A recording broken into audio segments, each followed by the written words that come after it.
helista garoon diyaaradeed waa rabitaanka shacbiga ku dhaqan gobolka Awdal hase yeeshee taasi ma suuragelin iyadoo waqtiyadii ugu dambeeyay shacbiga Awdal ay ka dhursugayeen goorta la dhisi doono garoonka diyaaradaha ee magaaladani Boorama hase ahaatee saaka waxa lagu balansanaa daahfurka dhismaha garoonka diyaaradaha Aadan Isaaq International Airport ee magaaladan balse ma suuragelin taasi sababo jira awgood maareeyaha hay'adda horumarinta kaabayaasha dhaqaale ee gobolada Awdal iyo Salale magaciisa loo soo gaabiyo Saida Xasan Cali Cusmaan oo ah mas'uulka faraha ku haya dhismaha garoonkan ayaa u sababeeyay hakadka ku yimid dhismaha garoonka diyaaradaha magaaladan inay ka dambayso hay'adda horumarinta wadooyinka ee gobolada Awdal iyo Salale magaciisa loo yaqaan Asarda ilaahay ka rajaynaya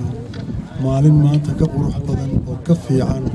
inaynu hawsheena qabsan doono haddii ilaahay idmo Asarda iyagoo 7 sano aan ka maqanahay waxba qabanin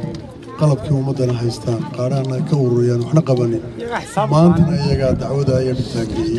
iyaga loo aaneynaya runtii dhanka kale mas'uuliyiinta hay'adda horumarinta wadooyinka gobolada Awdal iyo Salale Asarda ayaa iska difaacay eedeymaha uga yimid mas'uulka hay'adda horumarinta kaabayaasha dhaqaale ee Saida hawsha Asarda waxa weeye hawl very transparent si alla si ay u horjoogsan kartaan horumar kale ummadda loo qabanayo anu ma arko Warasaabka gobolka Awdal Cabdiraxmaan Axmed Cali oo dhankiisa ka hadlayay arintaasi ayaa tilmaamay hakadka ku yimid garoonka diyaaradaha ee magaalada Boorama inuu ahaa balance ma joojin shaqada laga qabto airport shaqada laga qabanay laakiin muddati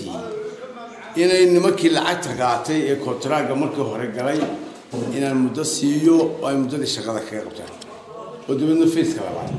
loo gudbo shan waan soo go'aanay aseen qolada kale Saida imaanta barnaamijkoodii